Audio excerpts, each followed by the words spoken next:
Ana, preciso falar com você, aqui fora. Sim, o Miguel já está todo animado para entrar. É exatamente sobre isso. Olha, vou ser direta. Você viu as outras crianças, né? Todas de marca, sapatinho novo, vestido de princesa. O Miguel, com todo respeito, Ana, ele veio com a roupa de ir para a escola. É a melhor roupa que ele tem, dona. Lavei e passei com tanto cuidado. Não é questão de estar limpo. É questão de adequação. Ele vai se sentir deslocado. As outras crianças vão notar, vão tirar sarro. Você quer isso para ele? Por favor, ele só quer comer um pedaço de bolo, brincar um pouquinho. Eu não posso. A festa tem um padrão. Os convites eram explícitos. Traje infantil elegante. O que ele tem não é elegante, Ana. É simples. Vou ser sincera. A presença dele vai estragar a harmonia das fotos. Você entende, não é? É pelo bem dele. É melhor levar ele para casa. Mas ele trouxe o presente que fez. Desenhou o seu filho. Ele passou a semana toda. Guarda pro aniversário dele. Olha, tem R$100 aqui. É pro táxi e para comprar um lanche para ele no caminho. Agora, por favor, vá embora. Pela porta de serviço. É menos constrangedor. Som de uma nota sendo enfiada em uma mão. Silêncio. Um soluço abafado, pequeno, de uma criança. Mãe. Ela não quer que eu brinque? Som de passos se afastando rápido no mármore. Porta se fechando. O barulho alto da festa é cortado de repente, substituído pelo silêncio pesado da rua. O despertador era um grito de metal dentro da minha cabeça. Meu braço saiu pesado de debaixo do lençol, aquele que já estava fino de tanto lavar, e esmagou o botão antes que o barulho acordasse o Miguel. A escuridão do quarto ainda era quase completa. Só um filete de luz laranja do poste lá fora, cortando a janela sem cortina. Respirei fundo. O ar dentro do quarto era parado, quente, com cheiro do nosso sono e da umidade que subia do chão. 5h15. O mundo ainda dormia, mas a minha vida já estava atrasada. Meus pés encontraram o chão frio de cimento queimado. Não tinha tapete. Tapete era luxo. Era coisa que a patroa tinha na sala toda. Eu me levantei, o corpo reclamando de cada movimento, aquela dor surda nas costas, que era minha companheira de todas as manhãs. Tinha que fazer o café, arrumar a marmita e me arrumar antes do primeiro ônibus. Passei pela porta do quarto do Miguel. Estava entreaberta. De longe, no chiar da cama de solteiro, dava para ouvir a respiração dele, tranquila, profunda. Um som que cortava qualquer cansaço. Eu não entrei.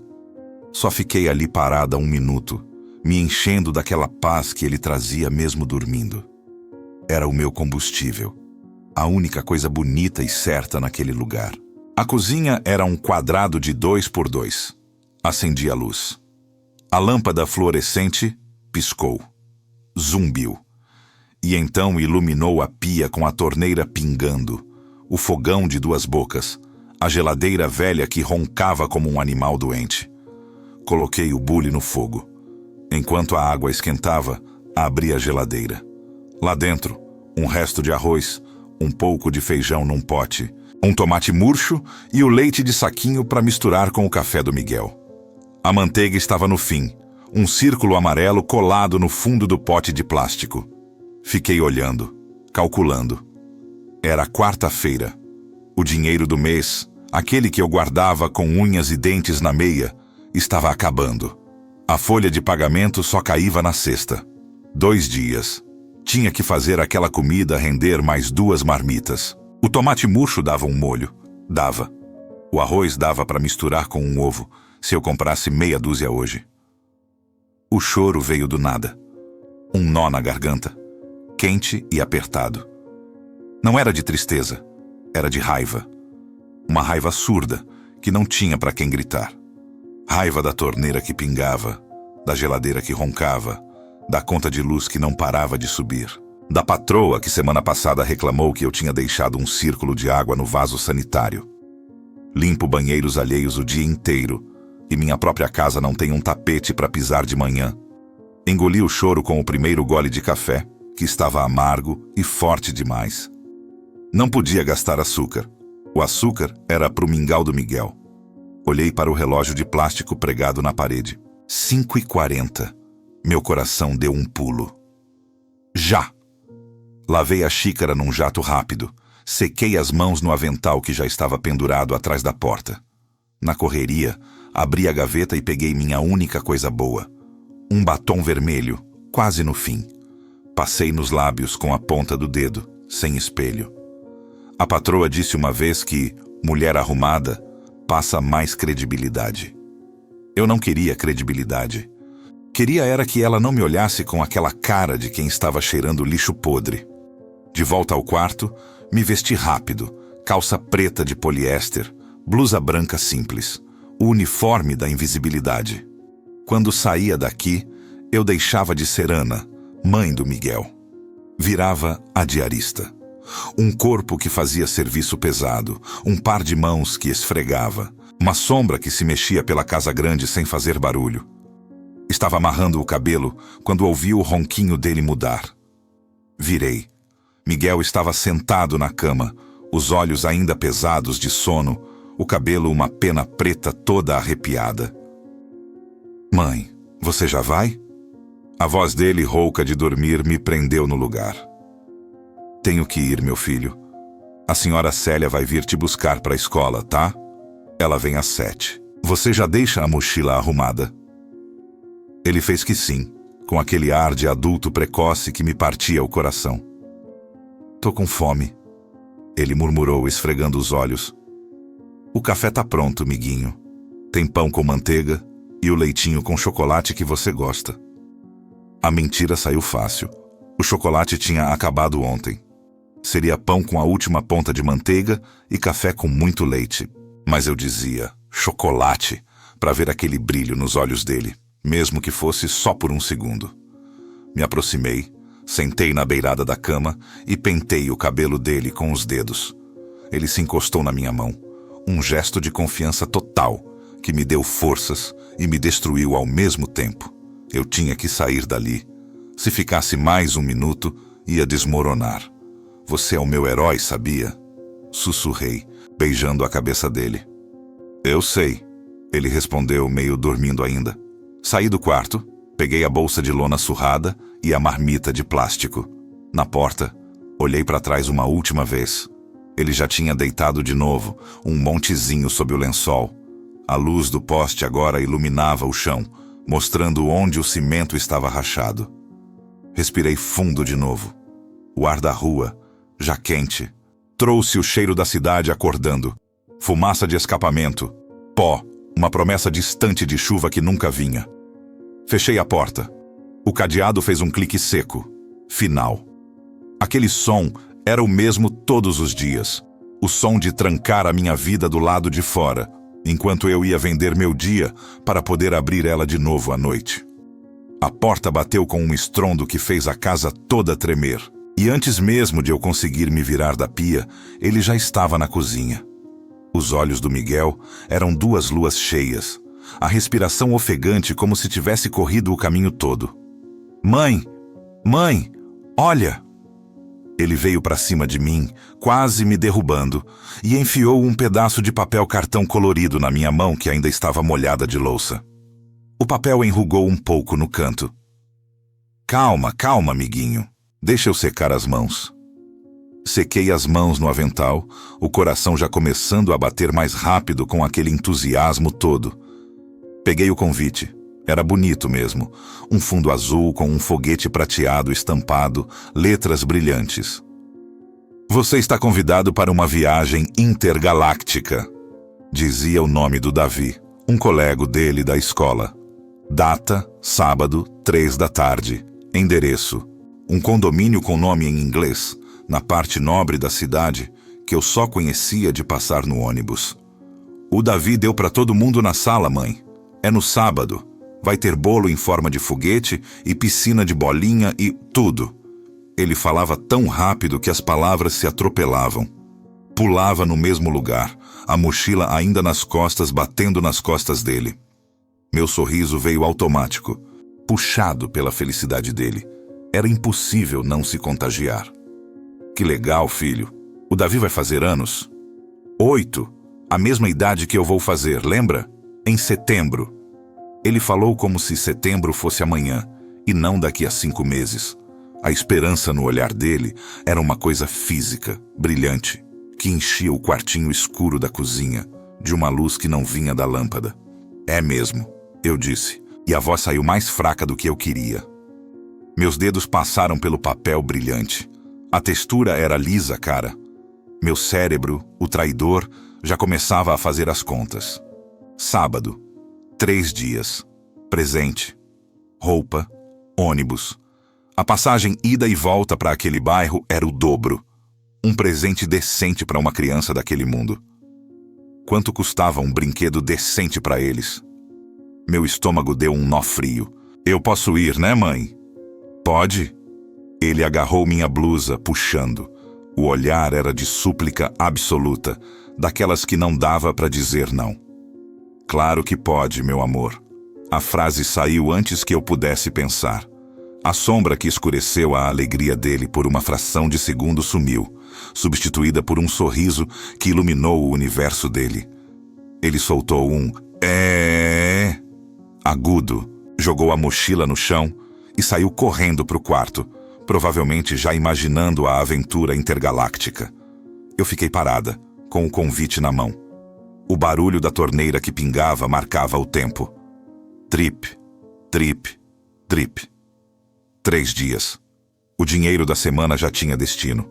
A conta de luz atrasada, o gás que ia acabar, o leite, o pão. Onde eu ia arranjar mais? Pedir adiantamento para a patroa. A última vez que eu pedi, ela fez um discurso sobre planejamento financeiro, enquanto ajustava o colar de ouro no pescoço. Me deu o dinheiro, mas a humilhação queimou por uma semana. Abri a geladeira, num ato automático, como se a resposta estivesse lá entre o leite e a manteiga. Só vi o vazio. E vi, na prateleira de cima, o potinho de plástico onde eu guardava as moedas. O cofrinho do Miguel. Ele juntava trocados que achava na rua, ou que eu dava quando sobrava. Tinha talvez R$ 5, não dava nem para passagem. Fechei a porta da geladeira com um pouco mais de força. O barulho ecoou na cozinha silenciosa. A felicidade dele era tão grande, tão pura.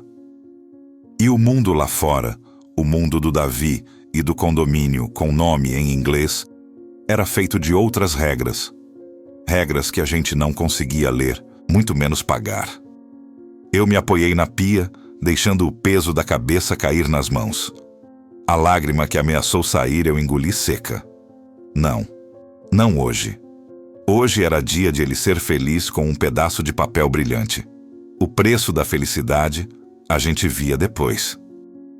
O sábado chegou com um sol que parecia de mentira, tão forte e limpo que até ofuscava a poeira da rua.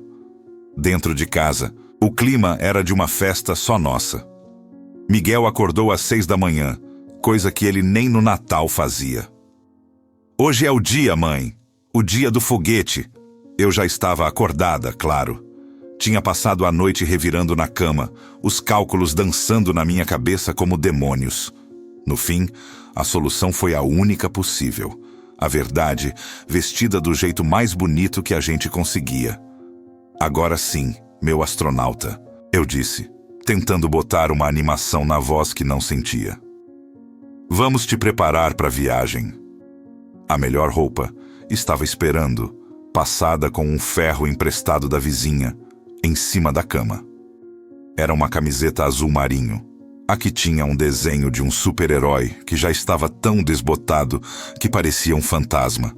E um short jeans que no começo do ano ficava perfeito, mas agora terminava bem acima do joelho, mostrando quanto ele tinha crescido.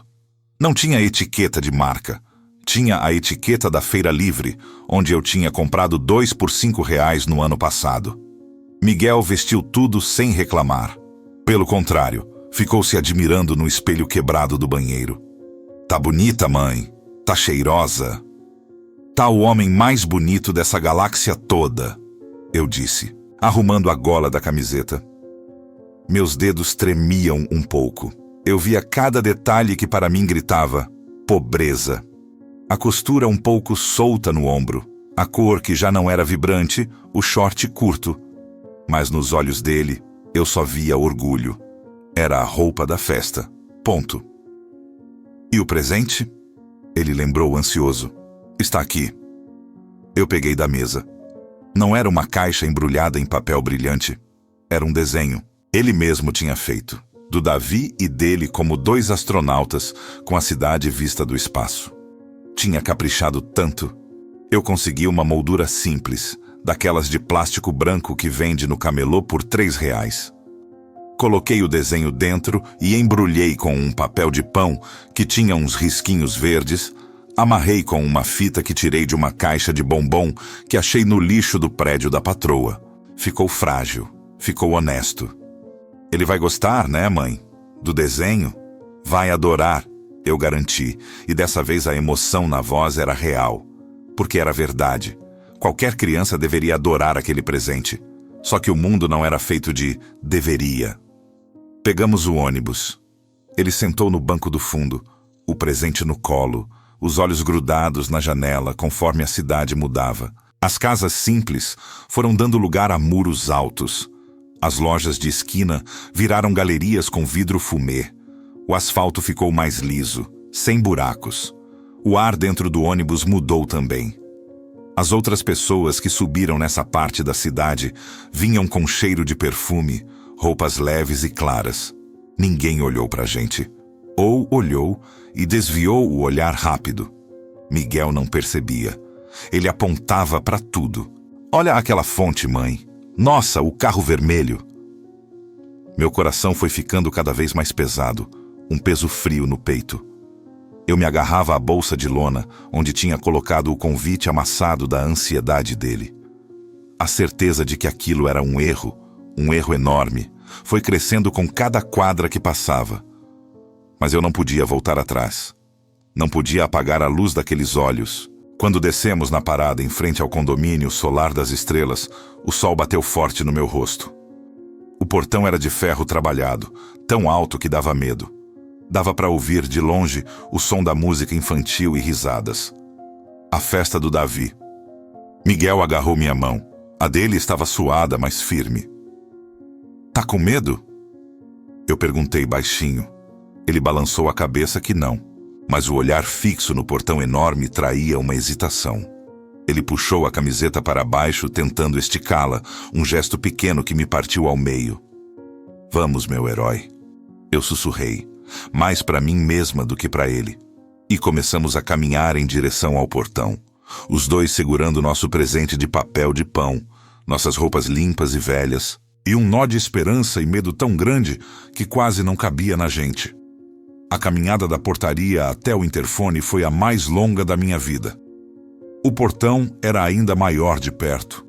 Dava para ver os detalhes do ferro, as pontas douradas, aquele brilho que não era de pintura nova, era de dinheiro velho. Do lado de dentro, um jardim tão verde que parecia de plástico, com flores que eu não sabia o nome. A música era mais alta agora, uma batida animada. E misturado com ela, vinha o barulho gostoso de crianças correndo e gritando de alegria. O cheiro doce do bolo e do algodão doce chegava até a calçada, um cheiro de festa de verdade. Miguel apertou mais a minha mão. É aqui, mãe. É aqui, eu confirmei, a voz saindo num sopro. Meu dedo tremeu quando pressionei o botão do interfone. Um bzz seco respondeu. Alô? A voz que saiu da caixinha era feminina, impaciente. Boa tarde. É da festa do Davi? Aqui é a Ana, mãe do Miguel. Ele foi convidado. Ah, sim. Pode entrar. A portaria já libera. O portão eletrônico fez um ruído e começou a se abrir, devagar, como se fosse pesado demais. Aquele ruído foi a coisa mais assustadora que eu já ouvi. Entramos. A sensação foi de pisar em outro planeta. O chão era de pedrinhas brancas, tão limpas que rangiam sob nossos sapatos velhos. O ar era diferente, mais fresco, com cheiro de grama cortada. De longe, dava para ver a área da festa. Uma enorme tenda listrada, Mesas com toalhas longas até o chão, balões prateados e azuis por todo lado. Crianças pulavam numa cama elástica em forma de foguete. Era perfeito. Era um filme. E aí eu vi ela. Vinha caminhando pelo jardim, vindo da tenda. Usava um vestido longo, branco, simples, mas que gritava caro no caimento perfeito. O cabelo preso num coque impecável. Era a Dona Elisa, a mãe do Davi. Eu a reconheci de uma vez ou outra na porta da escola, quando ela ia buscar o filho no carro grande e prateado. Ela nunca tinha me visto. Agora, vinha sorrindo, mas o sorriso não chegava aos olhos. E os olhos? Os olhos fizeram um trajeto rápido. De mim, da minha blusa branca já meio amarrotada da viagem, da minha calça preta, da minha bolsa de lona. E então desceram. Para o Miguel. Para a camiseta desbotada com o super-herói fantasma. Para o short que terminava acima dos joelhos. Para os sapatos, que eu tinha engraxado com pasta branca, mas que eram velhos e a ponta de um já estava começando a descascar. O sorriso dela congelou no rosto. Não desapareceu, só ficou parado ali, uma máscara de amabilidade que rachou nos cantos. "Oi, vocês são?" Ela perguntou, mas a pergunta era só formalidade. Ela sabia. "Sou a Ana, e este é o Miguel. Parabéns pelo aniversário do Davi", eu disse, forçando um tom leve. Empurrei Miguel para a frente, gentilmente. "Dá o presente pro Davi, miguinho." Miguel, tímido, estendeu o pacote embrulhado no papel de pão. "É um desenho que eu fiz", ele falou, quase sussurrando. Dona Elisa pegou o presente com a ponta dos dedos, como se estivesse pegando algo molhado. Olhou para o embrulho frágil, para a fita reaproveitada. O sorriso dela agora era apenas um movimento dos lábios. Que gentil. "Obrigada, Miguel." Ela não olhou para ele. Seu olhar voltou para mim, rápido, calculista. "Sabe, Ana, aconteceu uma pequena confusão." Meu sangue esfriou na hora. "Confusão?" "É sobre os convites." Ela baixou a voz, mesmo não havendo ninguém perto. "Você vê, a gente mandou os convites para a lista da turma particular do Davi. A turma da escola dele, entende? O Miguel. Ele estuda na classe do projeto social, não é? Pela manhã." Eu senti o chão balançar. "Sim, mas ele recebeu o convite. O Davi deu para ele, pessoalmente." "Ah, as crianças são assim. Querem incluir todo mundo, é tão fofo." Ela disse com uma voz doce que pingava veneno. "Mas a festa é íntima, sabe? Só para o círculo mais próximo. Para os amiguinhos da sala dele. Entende a diferença?" Eu entendia. Eu entendia perfeitamente. As palavras dela eram facas bem afiadas, mas o pior era o que não estava sendo dito. O que estava sendo dito pelos seus olhos, que escaneavam cada centímetro da roupa do meu filho, com um desdém tão profundo que era quase físico. Miguel puxou a barra da minha blusa. "Mãe?" sussurrou confuso. Eu não conseguia falar. A garganta tinha fechado. A raiva, quente e nojenta, subia do meu estômago, mas uma fraqueza maior, gelada, a segurava. Eu estava paralisada, olhando para a mulher na frente de mim, para o jardim perfeito, para a festa dos sonhos do meu filho que acontecia a 50 metros de distância. Foi então que um grupinho de crianças passou correndo perto de nós, a caminho da cama elástica. Eram mini-versões da Dona Elisa, meninas de vestidos rodados e laços no cabelo, meninos de camisas polo e bermudas de marca. Uma delas, uma menina loira, parou de repente e apontou para Miguel. "Olha, mãe, é o menino da outra sala.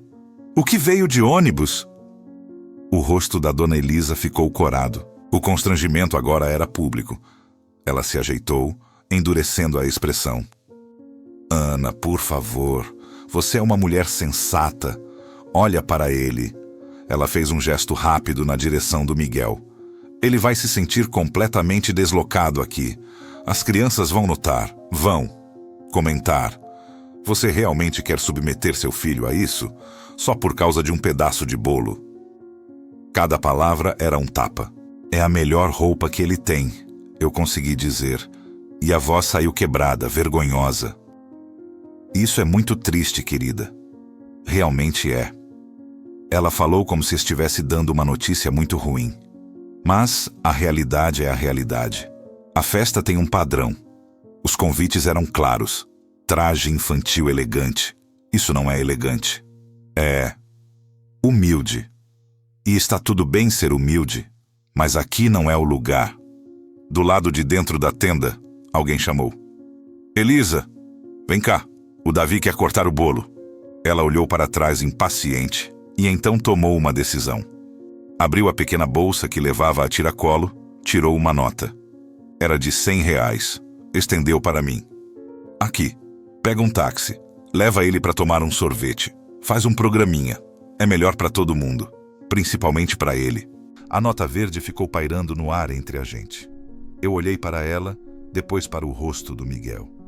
Ele estava olhando para a nota, depois para o rosto endurecido da mulher, depois para mim.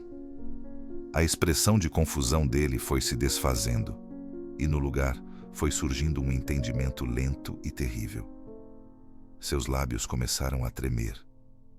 Dona Elisa, vendo que eu não pegava a nota, a enfiou na mão do Miguel, que estava solta ao lado do corpo dele. A nota caiu no chão de pedrinhas. Por favor, Ana, pela porta dos fundos, é ali. É menos constrangedor. Ela se virou e começou a andar de volta para a tenda, para a luz, para a música, para o bolo em forma de foguete. Deixou a gente parada ali, no meio do jardim perfeito, com a nota de R$100 no chão entre nossos pés. Miguel olhou para a nota, depois levantou os olhos para mim. Um tremor percorreu todo o corpinho dele. E então, a pergunta saiu num fio de voz tão pequeno, tão destruído, que eu nunca mais vou esquecer o som enquanto viver. Mãe, ela não gostou do meu desenho? E foi aí que o mundo desabou. A barreira que segurava as lágrimas se partiu, mas não foram as minhas que vieram primeiro. Foram as dele. Um soluço profundo, rouco, saiu da garganta dele, um som de dor pura, de humilhação compreendida. Ele se virou e enterrou o rosto nas minhas pernas, agarrando-se como se estivesse se afogando. Eu me abaixei, enlaçando ele, tentando escondê-lo daquele lugar, do olhar das outras crianças que agora paravam para olhar curiosas da tenda. Peguei a nota do chão, não por querer, mas por um ato automático de quem está em choque. A textura do dinheiro na minha mão era a coisa mais nojenta que eu já tinha sentido. Vamos embora, meu amor, sussurrei no ouvido dele, a voz totalmente aniquilada. Vamos embora daqui. Carreguei ele no colo, ele que já estava grande demais para isso, mas naquele momento era um bebê de novo, um bebê machucado. Caminhei na direção que ela tinha indicado, a porta dos fundos, uma pequena cancela de serviço. Cada passo era uma agonia. A música alegre era uma zombaria. O cheiro doce do bolo agora me dava ânsia. Ao passar pela cancela, de volta para a calçada quente e comum, ouvi uma última risada alta e feliz da festa. Era o Davi, o aniversariante provavelmente. Miguel soluçou mais forte contra meu pescoço. A porta de ferro da cancela bateu atrás de nós com um clique final. Ela não tinha sido trancada. Ela já estava trancada para a gente desde o começo. O ônibus era um forno de lata velha, balançando no asfalto quente da tarde. Cada solavanco fazia o corpo do Miguel pular no meu colo, mas ele não reagia. Estava mole, pesado, o rosto enterrado no meu pescoço. A respiração ainda entrecortada por soluços que vinham de vez em quando, como aftershocks de um terremoto. A camiseta dele estava úmida das minhas lágrimas e das dele.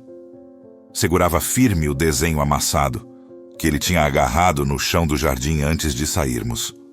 O embrulho de papel de pão estava rasgado, mostrando um canto do foguete desenhado. As pessoas ao redor olhavam. Algumas com pena rápida, a maioria com o cansaço indiferente de quem tem seus próprios problemas. Uma senhora mais velha, sentada na frente, virou o rosto e me ofereceu um lenço de papel branco, sem dizer uma palavra.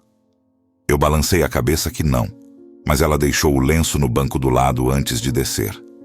O gesto de bondade quase me fez desmanchar de novo. Era tão simples, tão humano, e vinha de uma estranha. Da pessoa que devia ter sido humana, a mãe do Davi, só veio o gelo. Olhei pela janela suja. A cidade de volta parecia mais cinza, mais feia.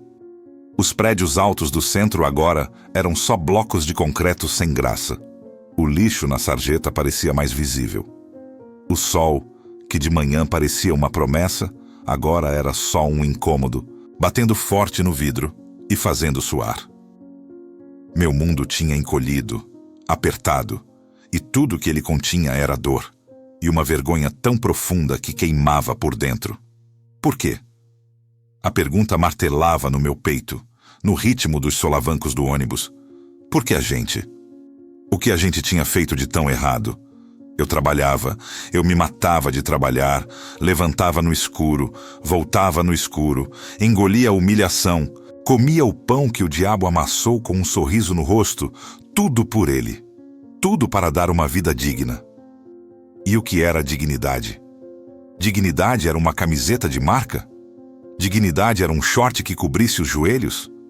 Dignidade era um condomínio com portão alto? Sentia o peso do Miguel, o calor dele contra mim. Ele era a única coisa boa, a única coisa pura em toda essa bagunça. E eu tinha falhado com ele. Eu tinha deixado aquela mulher, aquele mundo, dizer para ele que ele não era bom o suficiente. Que o amor dele, transposto num desenho, não valia um pedaço de bolo comprado. Eu era a mãe, era minha função protegê-lo. E ali, na frente dele, eu tinha ficado parada, muda, engolindo a humilhação como se fosse minha.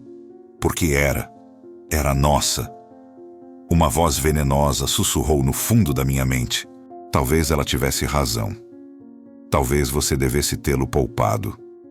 Talvez você seja mesmo a pior das mães, por achar que um filho seu poderia pisar num lugar daqueles. O desespero subiu. Um vórtice escuro que puxava tudo para baixo. E junto com ele, uma pergunta mais antiga, mais assustadora, que eu mantinha trancada num cantinho longe da luz. Onde estava Deus nisso tudo? Eu rezava. No meu jeito torto, cansado, eu rezava. Pedia força, pedia saúde, pedia que o Miguel tivesse um futuro melhor. Mas hoje, quando a crueldade veio com vestido branco e sorriso de plástico, onde ele estava? Olhando e não fazendo nada? Aprovando? Será que a gente era tão insignificante assim, tão abaixo de tudo, que nem merecia um milagrezinho, só um pouquinho de justiça? Miguel se moveu, murmurou algo abafado contra meu pescoço. Não quero mais ir em festa nunca, mãe. A frase dita com a seriedade absoluta de uma criança foi a pá de cal. Eu apertei os olhos, segurando o choro que ameaçava vir como um grito. Tudo bem, meu amor, a gente não vai mais. Mas a promessa soava vazia no ar abafado do ônibus. Era uma derrota. Eu estava prometendo a ele um mundo menor, mais pobre, mais triste, porque o mundo grande não queria a gente. E eu não tinha força para brigar com o mundo grande. Naquele momento, eu não tinha força nem para descer do ônibus. A casa nos recebeu com o seu silêncio abafado e quente. Era como se as paredes soubessem. Deixei o Miguel no sofá, que era também nossa cama de visita, e ele se encolheu, virando o rosto para o encosto. Descalçou os sapatos e jogou no chão, um ato de rebeldia morna. A nota de R$100 ainda estava amassada na minha mão, grudada pelo suor. Eu a joguei em cima da mesa de centro, como se estivesse queimando. Aquele dinheiro era a prova material da nossa humilhação. Fui até a pia, enchi um copo d'água. Minhas mãos tremiam tanto que derramei metade no chão. Bebi o resto de um só gole, mas a água não lavou o gosto amargo da boca. O que eu ia fazer agora? Como consertar aquilo dentro dele? Palavras eram inúteis. Um abraço não apagava o que ele tinha ouvido. Eu estava perdida. Totalmente perdida. Uma batida suave na porta de madeira feita a gente pular. Miguel se encolheu mais. Eu engoli seco, limpando o rosto rapidamente com as costas da mão antes de abrir. Era a Dona Célia, a vizinha do lado. Uma senhora de uns 70 anos, viúva, que vivia sozinha numa casinha ainda mais simples que a nossa. Ela tinha o rosto enrugado como uma maçã velha, mas os olhos eram vivos, cheios de uma luz quieta que sempre me acalmava. Ana, querida, eu ouvi. Ela começou, a voz um fio de seda rouca. Não era uma intromissão, era uma oferta. Ela não perguntou o que aconteceu. Ela olhou para mim, para meu rosto desmanchado, para o vulto quieto do Miguel no sofá, e seus olhos entenderam tudo. Vou fazer um chá. Ela disse simplesmente e entrou, como se fosse a coisa mais natural do mundo. Foi direto para a minha pequena cozinha, conhecia o lugar. Ouvi o barulho do bule, do fogo acendendo. Eu fiquei parada no meio da sala, sem saber o que fazer. A presença dela era ao mesmo tempo um alívio e uma agonia. Um alívio, porque eu não estava sozinha. Uma agonia, porque significava que a nossa dor era visível. Era grande o suficiente para atravessar paredes. Ela voltou com 2 xícaras de chá de hortelã, o cheiro fresco cortando o ar pesado. Pousou uma na minha frente, na mesa, ao lado da nota amassada. Ela olhou para a nota e um lampejo de dor cruzou seu rosto. Sentou-se na cadeira de plástico, ficando em silêncio, esperando. O choro veio então. Não o pranto histérico de antes, mas um fluxo silencioso e constante, como um vazamento que não podia mais ser contido. Eu sentei na beirada do sofá, ao lado dos pés do Miguel, e deixei as lágrimas caírem no chão de cimento. Ela expulsou a gente, Célia. Eu disse, a voz um farrapo. Falou que a roupa dele não era elegante, que ele ia estragar as fotos. Deu dinheiro pra gente ir embora. Dona Célia não disse, eu sinto muito. Não disse, que mulher horrível. Ela tomou um gole do chá, os olhos perdidos em algum ponto distante. O mundo tem muita gente doente, Ana. Doente da alma. A pobreza delas é maior que a nossa, porque a gente sabe o valor das coisas. Eles não. As palavras dela doeram mais que qualquer coisa. Eu confessei sussurrando. E o Miguel entendeu. Ele entendeu tudo. Ele é inteligente. E o coração dele é limpo. Uma hora a dor vai passar, mas a marca fica. A gente aprende a carregar. Como, Célia? Como eu tiro essa marca dele? Como eu explico que ele vale mais que todos os sapatos caros daquele lugar?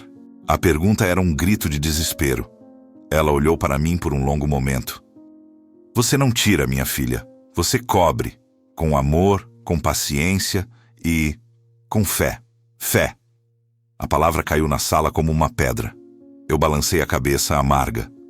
Fé para quê? Deus estava lá, viu tudo, e não fez nada. Quem disse que não fez? Ela perguntou, suave. Talvez ele tenha feito você sair de lá. Talvez tenha evitado que seu Miguel visse ainda mais coisas que poderiam machucá-lo. O coração da gente é muito imediatista, Ana. A gente quer o milagre espetacular. O anjo descer e dar uma bronca na mulher rica. Um sorriso triste curvou seus lábios. Mas, às vezes, o milagre é mais quieto. É você estar aqui, inteira, com seu filho, mesmo com o coração em pedaços. É eu ter ouvido o choro e ter vindo. São os fiapos de luz no meio do breu. Ela se levantou, andou até mim e pousou uma mão ossuda e quente no meu ombro. Faz tempo que você não vai na igrejinha do Padre Marcos, né? Não pra missa, nem nada. Só pra ficar quieta. O silêncio lá é diferente. É um silêncio que ouve. As paredes já escutaram tanta dor. Mas um pouco não vai pesar. Pode ser que você não encontre resposta. Mas pode ser que encontre um pouco de paz para conseguir respirar de novo. Só um pouquinho. Ela deu um aperto no meu ombro, recolheu as xícaras vazias e, sem fazer mais barulho, saiu, fechando a porta atrás de si com um clique delicado. Fiquei olhando para a porta. O conselho dela não era uma solução mágica. Era só um lugar para ir quando não se tem mais lugar nenhum. A igreja. Eu não pensava naquele lugar como casa de Deus há anos. Era só um prédio mais velho na esquina. Mas o silêncio que houve. Aquilo fez algum sentido no meu caos. Olhei para Miguel. Ele tinha se virado e estava me observando. Os olhos vermelhos e inchados, mas secos agora. Ele tinha ouvido tudo. Vamos na igreja. Mãe? Ele perguntou a voz rouca. A pergunta dele não era sobre fé. Era sobre um refúgio. Um lugar que, diferente da festa, não ia exigir uma roupa bonita para entrar. Vamos, eu disse. Amanhã a gente vai. A igreja não era bonita. Era de tijolos à vista, com um vitral pequeno e simples, de cores gastas, que jogava manchas de luz vermelha e azul no chão de cimento. O cheiro era de vela derretida, de madeira velha e de um mofo quieto. Naquele dia de semana, à tarde, ela estava deserta. Só uma velhinha ajoelhada num banco lá na frente, e o zelador varrendo os cantos, o som da vassoura fazendo um shh ritmado. Eu tinha deixado o Miguel com a dona Célia. Disse que ia dar uma volta. Ele não questionou. Ainda estava quieto, apagado, como se uma parte dele tivesse ficado naquele jardim de pedrinhas brancas. Pisei no lugar devagar. Meus sapatos não faziam eco. A quietude era tão espessa que dava até medo de respirar alto. Escolhi um banco no fundo, perto da porta, como se precisasse de uma rota de fuga. Me sentei. A madeira do banco era dura, lisa de tanto uso. Olhei para a frente, para o crucifixo simples sobre o altar. O rosto do Cristo de gesso estava sereno, os olhos fechados. Eu sempre achei aquela imagem distante, uma dor de 2000 anos atrás que não tinha nada a ver com a minha dor de agora, que era quente, fresca e fedendo a humilhação. Tentei lembrar das orações que a minha avó me ensinou. O Pai Nosso, a Ave Maria. As palavras vieram mecânicas, vazias, só sons na minha boca. Parei. Não era isso. Não era uma reza decorada que eu precisava. Então, baixei a cabeça e deixei o choro vir. Não foi um pranto barulhento. Foi um vazamento lento e silencioso, um rio de desespero que começou a escorrer pelas minhas faces e pingar no vestido velho. Cobri o rosto com as mãos, os cotovelos apoiados no banco da frente. Por favor, eu sussurrei, para o vazio, para o silêncio, para qualquer coisa que pudesse estar ouvindo. Eu não aguento mais. Não é por mim, é por ele. Ele é só uma criança. Ele não merecia. Ele não entende por que o mundo é tão cruel. Por que as pessoas são más só porque a gente é pobre. Onde está a justiça nisso? As palavras saíam em torrente, baixas e confusas. Eu não quero vingança. Juro que não. Não quero que ela sofra, nem que perca dinheiro. Só quero. Quero que o Miguel saiba que ele vale. Que ele é amado. Que a roupa que ele veste não muda quem ele é por dentro. Como eu faço ele acreditar nisso se o mundo todo grita o contrário? Me dá uma resposta. Me dá um sinal. Me dá só um pouco de paz. Eu não consigo respirar com esse peso no peito. Fiquei ali, falando e chorando até ficar sem voz, até as lágrimas secarem e só restar um arranhão seco na garganta. A velhinha da frente se levantou e saiu, arrastando os pés. O zelador tinha ido embora. A igreja estava completamente vazia agora. Só eu e o silêncio, que, como a dona Célia tinha dito, parecia mesmo ouvir. E foi então que percebi que não estava sozinha. Alguns bancos à minha frente, do lado esquerdo, havia um homem sentado. Eu não tinha ouvido ele chegar. Ele estava parado, imóvel, não rezava, não olhava para o altar. Estava apenas sentado, em silêncio. Usava uma camisa simples, clara, e uma calça comum. O cabelo era escuro, cortado rente. Não havia nada de especial nele, mas havia uma calma em sua postura que era quase palpável. Uma quietude que não era de solidão, era de plenitude. Meu coração deu um salto, um estranho. Eu estava vulnerável, exposta, e havia um estranho que provavelmente tinha ouvido tudo. A vergonha, que tinha dado uma trégua, voltou com força. Eu me enxuguei o rosto rapidamente com as mangas, me endireitei no banco, pronta para sair dali correndo. Foi quando ele falou. A voz dele não era alta, mas preencheu o espaço vazio da igreja com uma clareza suave, como água limpa correndo. Ele não se virou. Continuou olhando para a frente. É um peso muito grande, não é? Carregar a dor de quem a gente ama. Eu congelei. A voz não era de ameaça, era compreensiva, de um jeito que doía. Ele continuou, ainda sem se virar. As pessoas confundem tanto as coisas. Acham que valor está na embalagem, que a beleza está no que se vê primeiro. Fiquei paralisada, sem fôlego, sem saber se respondia, se corria. Mas havia algo naquele tom, naquele jeito pacífico de falar, que prendia meus pés ao chão. Deixe-me te fazer uma pergunta, ele disse. E agora, pela primeira vez, ele se virou levemente, só o suficiente para que eu visse seu perfil. Não era um rosto marcante, era um rosto comum, mas os olhos... Eu não conseguia vê-los direito na penumbra, mas senti que eles me olhavam sem me julgar. O que é mais bonito? Uma roupa nova, que custa muito e um dia vai acabar no lixo, rasgada e esquecida. Ou um coração limpo, cheio de um amor que uma criança desenhou num papel de pão.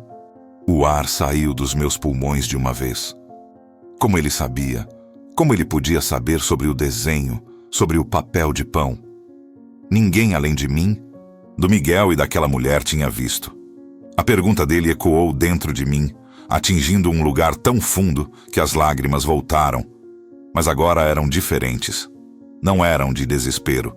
Eram de um reconhecimento agudo, dolorido e doce ao mesmo tempo. O coração.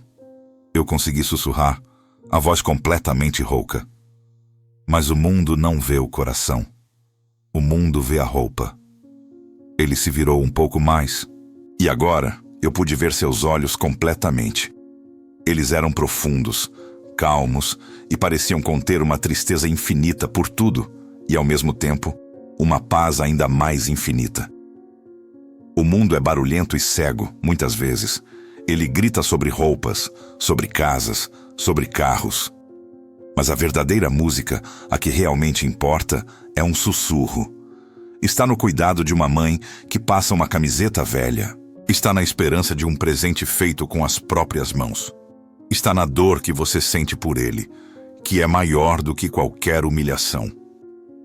Ele fez uma pausa, e seu olhar pareceu pesar cada palavra.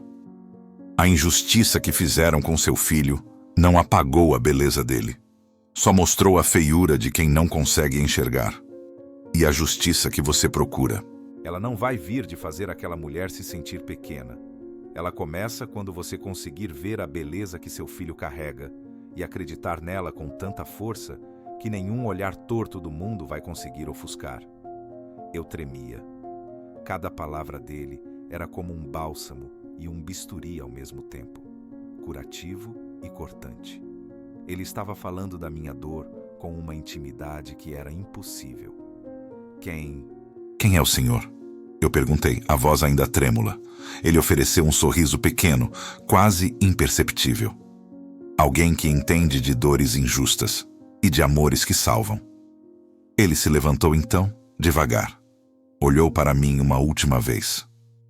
A semente mais bonita, às vezes cresce no solo mais duro. Regue a que você tem com a sua fé, mesmo que ela seja do tamanho de um grão de mostarda. E, sem fazer nenhum barulho, ele começou a andar pelo corredor central em direção à porta. A luz fraca do final da tarde que entrava pelo vitral iluminou seu caminho por um instante. Eu fiquei sentada, paralisada, observando ele ir embora, o coração batendo forte como se tivesse acabado de correr uma maratona. Quando a porta da igreja se fechou atrás dele com um baque surdo, O silêncio voltou, mas era um silêncio diferente. Não era mais vazio. Era cheio, cheio daquelas palavras, cheio daquela pergunta. Um coração limpo, cheio de amor. Olhei para as minhas mãos, vazias, e pela primeira vez desde que saímos daquela festa, senti algo diferente da dor e da raiva. Senti um fiozinho de esperança, frágil, quase inexistente, mas estava lá. E junto com ela, uma vontade imensa de ir para casa, pegar o Miguel no colo e contar a ele uma história diferente. Não sobre uma festa que o rejeitou, mas sobre um amor que ninguém, nem portão alto nem roupa cara, poderia jamais tirar dele. A igreja estava vazia de novo, mas as palavras dele ainda ecoavam no ar, como um sino que tivesse sido tocado bem fundo dentro de mim. Um coração limpo, cheio de amor. A frase tinha me perfurado, tinha chegado num lugar onde a raiva e a vergonha tinham construído uma muralha. Eu respirei fundo, o ar ainda carregado do cheiro de vela e poeira, e senti um impulso. Um impulso que não era pensado. Era como se as pernas se movessem sozinhas. Levantei-me do banco e saí pela mesma porta que ele tinha usado. O sol da tarde já estava mais baixo, dourado, quase horizontal, e bateu forte nos meus olhos, me cegando por um instante. Pisquei várias vezes, tentando me adaptar. O pátio da igreja era pequeno, um quadrado de cimento rachado com um pé de flamboyant murcho num canto. E ele estava lá, parado sob a sombra fina da árvore, olhando para o muro baixo que separava a igreja da rua barulhenta. Parei a alguns passos de distância, sem saber o que fazer ou dizer. A coragem que me trouxe até ali evaporou. Ele não se virou, mas pareceu saber que eu estava lá. O Senhor. Como o Senhor sabia do desenho? Do papel de pão? Eu perguntei, a voz ainda fraca, mas agora carregada de uma curiosidade que superava o medo. Ele se virou lentamente. A luz dourada do fim de tarde agora iluminava seu rosto por completo. E não havia nada de extraordinário nele. Nada que brilhasse. Nada de sobrenatural. Era um rosto como o de tantos homens que eu via no ônibus, marcado pela vida, mais sereno. E os olhos? Os olhos eram os mesmos, ainda profundos, ainda calmos. Mas agora havia um brilho neles, como se ele estivesse genuinamente contente por eu ter vindo. Às vezes, as histórias mais importantes não são contadas com palavras, ele disse. Elas estão escritas no jeito que uma mãe segura a mão de um filho, no cuidado com um presente, na dor que não é egoísta, mas que sofre pelo outro. Eu só li a história que você e seu filho estavam vivendo. Ela estava escrita em você, em cada linha do seu rosto. Ele fez uma pausa e apontou para um banco de concreto que havia sob o flamboyant. Vamos sentar? Eu hesitei por uma fração de segundo, mas então obedeci. Sentei na ponta do banco, ele sentou no outro extremo, deixando um espaço respeitoso entre nós. O barulho da rua, motos, ônibus, vozes, parecia distante, abafado pela estranha bolha de quietude que nos envolvia. Você perguntou sobre justiça. Ele começou, olhando não para mim, mas para suas próprias mãos, que estavam relaxadas no colo.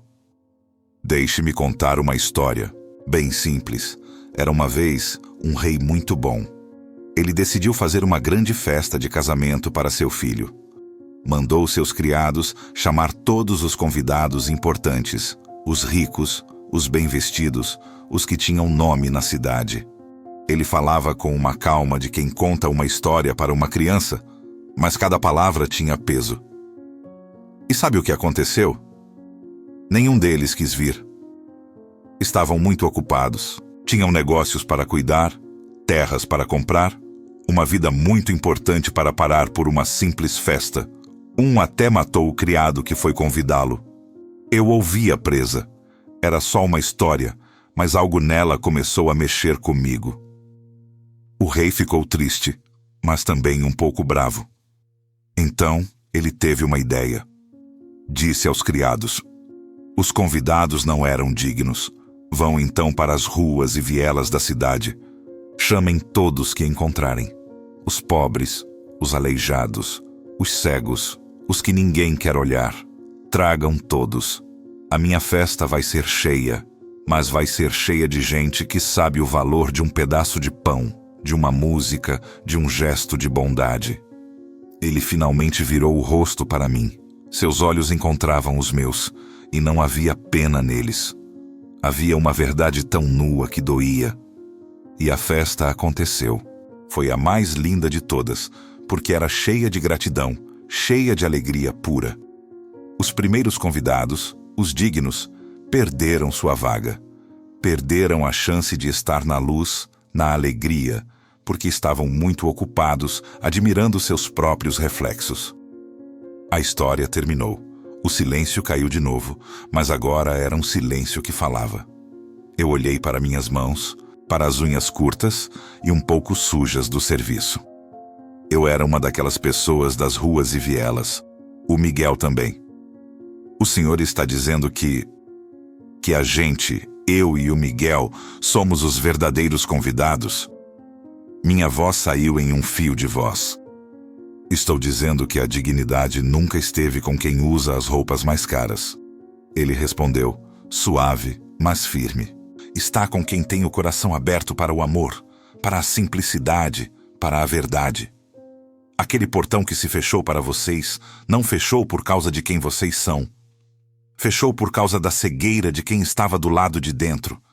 A dignidade do seu filho, Ana, ela está intacta. Ela brilha no desenho que ele fez, no amor que ele tem por você, na pureza que ainda não foi contaminada pelo veneno do mundo. O que aconteceu foi que alguém, em sua pobreza de alma, pisoteou algo precioso. Mas pisoteou no próprio jardim dela. A sujeira ficou no sapato dela, não na alma do seu Miguel. Eu comecei a chorar de novo. Mas dessa vez não era um choro de desespero. Era um choro de alívio, de alguém que carregava um peso imenso e, de repente, ouviu uma voz dizendo, você não precisa carregar isso sozinha. E mais do que isso, esse peso nem era seu para carregar. Eu me senti tão pequena, tão impotente. Eu devia ter feito alguma coisa, devia ter gritado, devia ter... Você fez. Ele interrompeu gentilmente. Você segurou a mão dele. Você o trouxe para casa. Você chorou por ele. E agora, você está aqui, buscando uma resposta não para se vingar, mas para curá-lo. Isso não é ser pequena, Ana. Isso é ser gigante. O amor é a maior força que existe. E o amor de uma mãe. Ele move montanhas de dor. Ele se levantou. A sombra do flamboyant agora cobria a gente toda. A justiça que você procura não vai chegar com um estrondo. Ela começa com um suspiro de alívio, com um abraço mais apertado no seu filho, com a decisão de acreditar, de verdade, que o valor dele está além de qualquer preço de etiqueta. Quando você acreditar nisso, Ana, você vai dar a ele o maior presente, a armadura da verdadeira dignidade. E essa ninguém tira. Ele começou a andar em direção ao portãozinho lateral do pátio que dava para um beco. Espere! Eu gritei, levantando-me também. O senhor vai sumir de novo? Quem é o senhor? Ele parou, com a mão no trinco do portão. Virou a cabeça para trás e me olhou.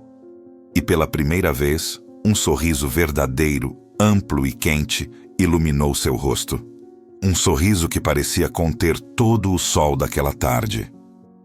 Um amigo, um que conhece bem o gosto da rejeição e o poder do amor que renasce. Lembre-se da festa do rei, Ana. Às vezes, a porta certa é a que se fecha, para que a gente encontre o caminho para a verdadeira celebração. E então, ele abriu o portão e saiu. O beco estava vazio. Quando corri até a abertura e olhei para os dois lados, não havia ninguém. Só o vento quente da tarde levantando poeira e um papel velho. Fiquei parada ali, com o coração batendo forte, mas de uma maneira nova. Não era mais o batimento cardíaco do pânico. Era o de alguém que acabou de receber uma dádiva tão grande que ainda não cabia dentro do peito. Olhei para minhas mãos outra vez. Elas estavam vazias. Mas agora, senti que seguravam algo. Seguravam uma história para contar ao Miguel. Seguravam uma verdade nova. E seguravam, tênue e frágil como a luz do fim de tarde, a semente de uma fé que eu achava que tinha perdido para sempre. O beco estava vazio, mas o eco das palavras dele não. Elas ficaram dentro de mim, rodando, se acomodando, como se estivessem procurando o lugar exato onde deviam ficar. A verdadeira celebração. A armadura da verdadeira dignidade. Eu encostei na parede de tijolos, ainda quente do sol, e senti as pernas bambas. Não era fraqueza, era como se um peso enorme, que eu carregava nos ombros e no peito há tanto tempo que nem sabia mais que estava lá, tivesse simplesmente evaporado. A dor do Miguel ainda estava comigo, claro, mas agora ela era uma dor que eu podia abraçar, entender, em vez de uma faca cega me cortando por dentro. Respirei fundo. O ar da rua, com seu cheiro de fritura e escapamento, nunca tinha parecido tão limpo. Olhei para a palma da minha mão direita, a mesma que eu tinha usado para cobrir o rosto enquanto chorava na igreja. Havia um formigamento suave, um calor remanescente, como se eu tivesse segurado algo quente e bom por muito tempo. Não era um milagre. Não estava brilhando, não tinha marca nenhuma. Era só uma sensação. A sensação de ter sido tocada, ouvida, de verdade, e de ter entendido. A justiça não ia cair do céu como um raio para atingir a dona Elisa. Ela já estava acontecendo. Tinha acontecido naquele pátio, quando as lentes dos meus olhos foram lavadas e eu pude ver. Ver que meu valor, o valor do Miguel, não era algo que alguém podia dar ou tirar. Era um fato. Como o sol que aquece, como a chuva que molha.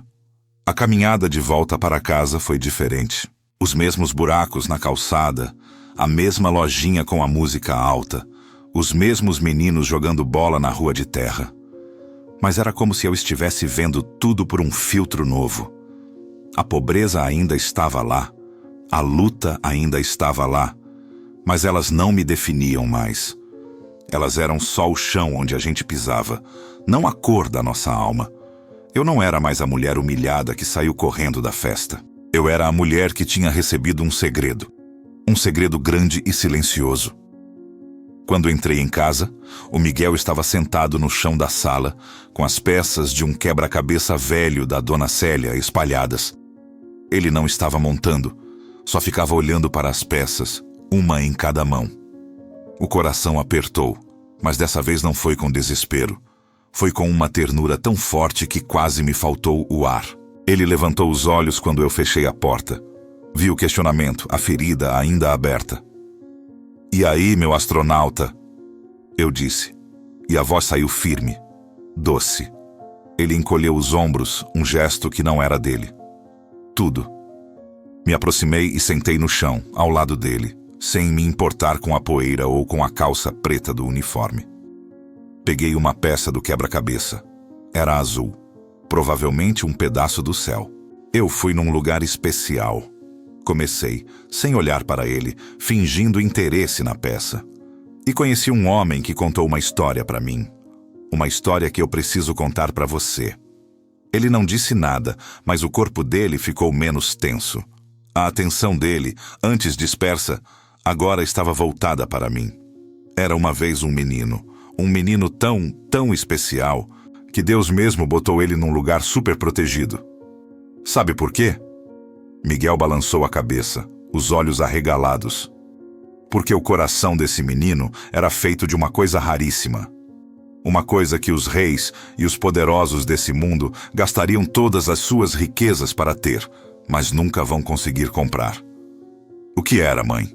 Ele sussurrou envolvido. Era um coração capaz de fazer os presentes mais lindos do mundo. Presentes que não vinham da loja, vinham daqui. Apontei para o peito dele.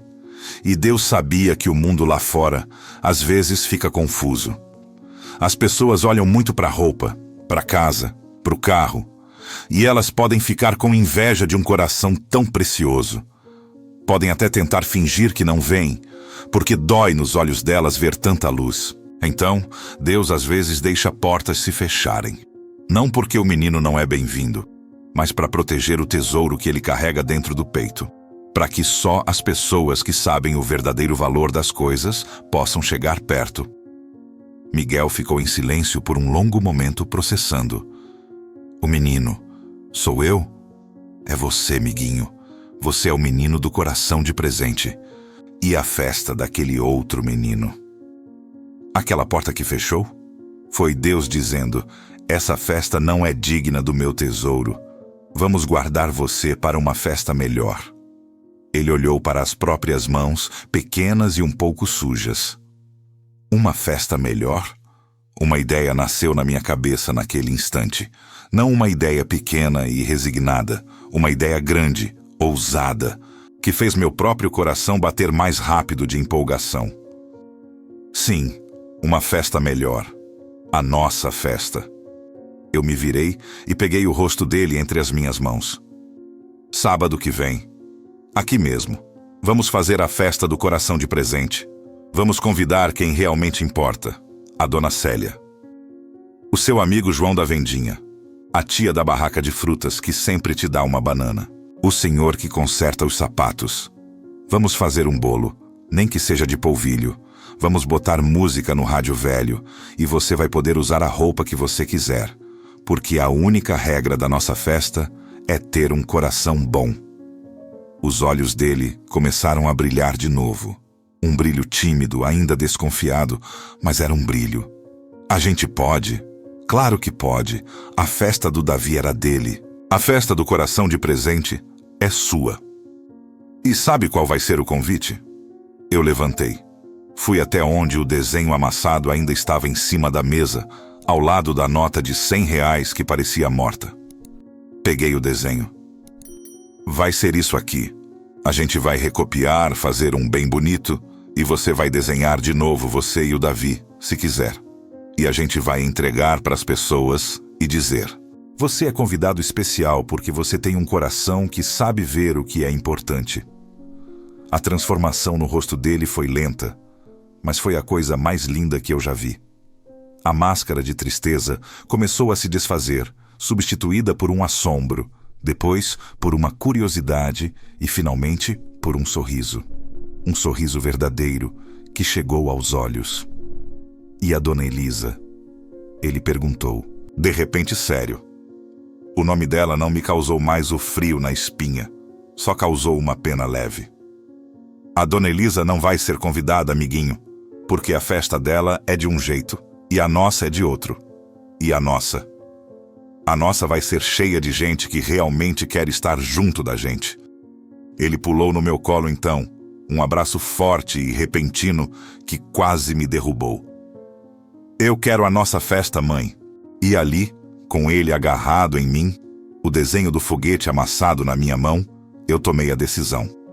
A revolta, a vontade de chorar e bater pareciam coisas de outra pessoa, de uma vida que tinha acabado naquela tarde.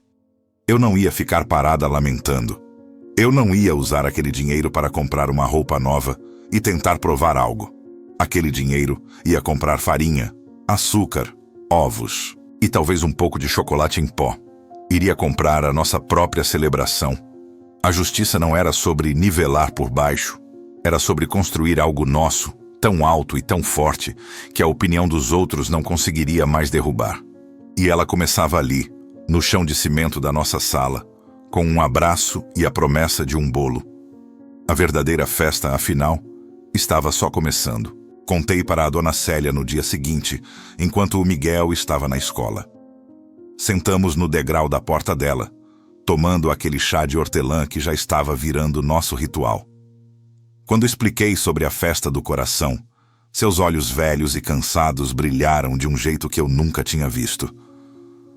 Minha filha, que ideia mais linda, ela disse, e logo em seguida, vou fazer o bolo.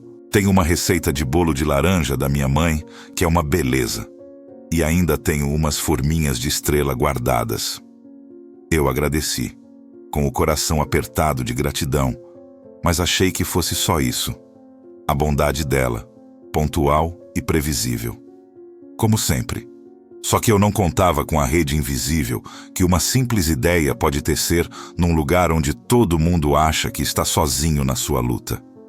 Mais tarde, quando fui comprar pão na vendinha do seu João, ele, que sempre é mais de resmungar do que falar, me perguntou enquanto embrulhava os pães. Ouvi dizer que o guri vai fazer aniversário no sábado, é? Fiquei surpresa. A dona Célia devia ter comentado. É uma festinha só, para comemorar outras coisas. Ele ficou quieto um segundo, mexendo no pão. Tem uns refrigerantes aqui, daqueles de garrafa de 2 litros que estão perto de vencer. Tá perfeito ainda. Se quiser, leva. Fica encalhado aqui. Ninguém compra. A oferta foi feita de um jeito tão esquisito, quase rude, que por um instante eu não soube o que dizer. Ele evitou o meu olhar, fingindo interesse numa prateleira empoeirada. Obrigada, seu João. Vai ajudar muito. Ele acenou com a cabeça, um gesto seco. Depois manda o guri vir buscar. No caminho de volta, parei na barraca de frutas da tia Mara. Comprei uma dúzia de bananas, as mais maduras, que eram mais baratas. Ela, uma mulher grandona com um sorriso que não combinava com as mãos calejadas, empacotou as frutas e jogou mais 2 laranjas dentro do saco. Para fazer um suquinho pro aniversário do pequeno, ela disse, piscando um olho. A Célia já espalhou a novidade. Tá todo mundo feliz por vocês. Eu saí dali com as pernas bambas. Não era só a dona Célia. Era uma corrente quieta e discreta que eu nunca tinha percebido. A coisa foi crescendo. O Marquinhos, o motoboy que morava no fundo do cortiço e sempre passava voando com sua moto barulhenta, parou na minha porta uma noite. Dona Ana, ouvi falar da festa. Eu tenho uma caixa de som Bluetooth, daquelas pequenas, mas estoura. Posso levar, botar um som. De repente um pagodinho as crianças gostam. A senhora Isabel, a faxineira que trabalhava no prédio comercial e voltava sempre arrasada, trouxe um pacote de copos descartáveis coloridos. Ganhei de um aniversário no trabalho. Tenho demais em casa. Toma. Cada pequena oferta era um fio de solidariedade que ia tecendo uma rede debaixo da gente. E com cada fio, aquele peso antigo, a sensação de que éramos invisíveis e sozinhos, ia se dissolvendo. Não era caridade, era diferente. Era como se todos naquele cortiço reconhecessem um pedaço de sua própria história na nossa. A humilhação silenciosa, a luta diária, a vontade de celebrar algo bom, mesmo com pouco. A festa do coração tinha deixado de ser só nossa. Era de todo mundo. O domingo amanheceu com um sol claro, sem nuvens, como se o céu estivesse a nosso favor. O pátio comum, que normalmente só servia para estender roupa e acumular lixo velho, foi varrido por todos nós. O Marquinhos pendurou alguns balões que conseguiu sabe-se lá onde. Balões simples, vermelhos e azuis, que balançavam felizes na brisa leve. A mesa era uma tábua larga, apoiada em 2 cavaletes. Sobre ela, o lindo bolo de laranja da dona Célia, coberto com um glacê simples e enfeitado com as estrelinhas de açúcar. Ao lado, os refrigerantes do seu João, os copos coloridos da senhora Isabel, um suco de laranja fresco que a tia Mara tinha mandado e um prato de amendoim torrado que outra vizinha contribuiu. Não era um banquete. Era um banquete de rei. O som do pagodinho baixo enchia o ar. As crianças do cortiço, que normalmente brincavam separadas, estavam todas juntas, correndo, pulando, gritando. E no centro de tudo estava o Miguel. Ele vestira a mesma camiseta azul desbotada e o short curto, mas agora não era uma roupa de vergonha, era o uniforme do anfitrião. Seu rosto estava iluminado por um sorriso que não parava. Um sorriso tão largo e verdadeiro que fazia meus olhos marejarem a cada vez que eu olhava. Ele correu até mim, segurando um copo de suco. Mãe, o Joãozinho disse que meu desenho foi o melhor presente que ele já viu. A dona Célia deixou a gente lamber a tigela da massa do bolo. E o Marquinhos vai me dar uma voltinha na moto depois. Peguei ele no colo, mesmo ele estando grande, e girei com ele, os dois rindo à toa. Olhei em volta. O seu João, normalmente sério, dava risada de alguma coisa que a tia Mara contava. A senhora Isabel batia o pé no ritmo da música, com um bebê no colo de outra mulher. O Marquinhos mostrava truques com a moto parada para um grupo de meninos boquiabertos. Aquela cena simples, barulhenta, cheia de vida real e não de enfeites caros, era a coisa mais linda que eu já tinha visto. A justiça não tinha vindo com um estrondo. Tinha vindo com o riso do meu filho. Tinha vindo com o bolo dividido, com o som compartilhado, com o olhar de cumplicidade entre pessoas que antes só se cumprimentavam com a cabeça. A dignidade do Miguel não tinha sido restaurada. Ela tinha sido celebrada, ampla e abertamente. E naquela celebração, a minha própria dignidade, que eu também achava perdida, foi costurada de volta, ponto, por mãos que eu nem sabia que se importavam. A festa foi se desfazendo com o pôr do sol. As crianças, cansadas e felizes, foram sendo chamadas para dentro. Os vizinhos foram recolhendo suas coisas, cada um levando um pedaço de bolo para casa, agradecendo, com um brilho diferente nos olhos. O Marquinhos ajudou a levar a tábua e os cavaletes de volta. O seu João recolheu as garrafas vazias para devolver no depósito. Fiquei no pátio sozinha, com Miguel já dormindo no meu colo, vencido pela alegria. Arrumei alguns papéis no chão, os últimos balões murchando. O céu estava começando a escurecer e as primeiras estrelas, tímidas, apareciam. A quietude voltou, mas era uma quietude boa, quente, como o abraço depois de um dia longo e feliz. Sentada na soleira da porta, com o peso amoroso do Miguel adormecido, olhei para aquelas estrelas e pensei na dona Elisa. Pela primeira vez, o pensamento dela não veio acompanhado do ódio agudo nem da vergonha. Veio com uma pena leve e triste. Ela tinha feito uma festa perfeita, com bolo em forma de foguete e piscina de bolinha. Mas na festa dela, faltou o que tinha sobrado na nossa, o coração. Ela perdeu a chance de conhecer um menino que desenhava presentes. Perdeu a chance de ver a luz pura que brilhava nos olhos dele. E perdeu a chance de fazer parte daquela rede simples e forte que se formou no pátio de cimento rachado. A pobreza dela era outra, e de repente me pareceu muito maior que a nossa. Ajustei Miguel no colo, sentindo a respiração calma dele. A verdadeira festa, aquela do rei da história, não era sobre lugares altos ou roupas caras. Era sobre estar junto. Sobre dividir o pouco que se tem com alegria. Sobre reconhecer o valor uns dos outros para além das aparências. E eu, na minha luta cega e solitária, tinha quase perdido o convite. Aquele homem na igreja, com suas palavras calmas, não tinha me dado um milagre.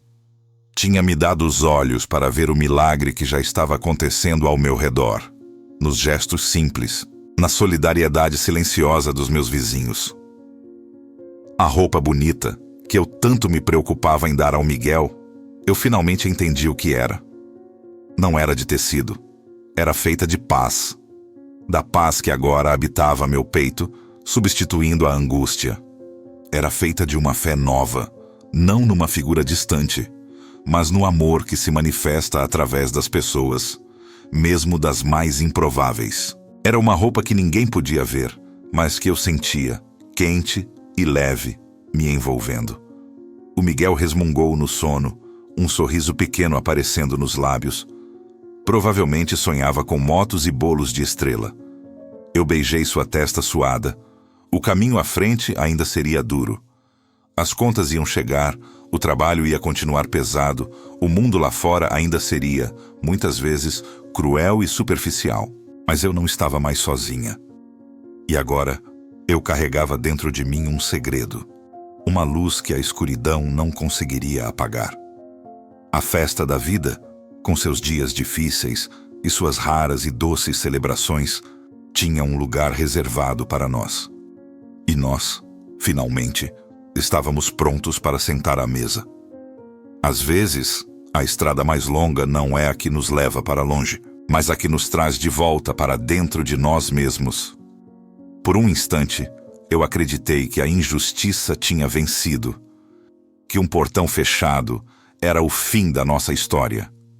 Mas descobri que, quando uma porta se fecha com violência, é porque o universo está nos empurrando para o único lugar onde a verdadeira festa acontece. O abraço daqueles que enxergam nossa luz, mesmo quando nossas roupas estão desbotadas. A transformação não veio com um milagre barulhento. Veio no silêncio de uma igreja vazia, no sussurro de um estranho que falou como quem conhece a alma, e no barulho alegre de um pátio cheio de gente que escolheu celebrar o que realmente importa.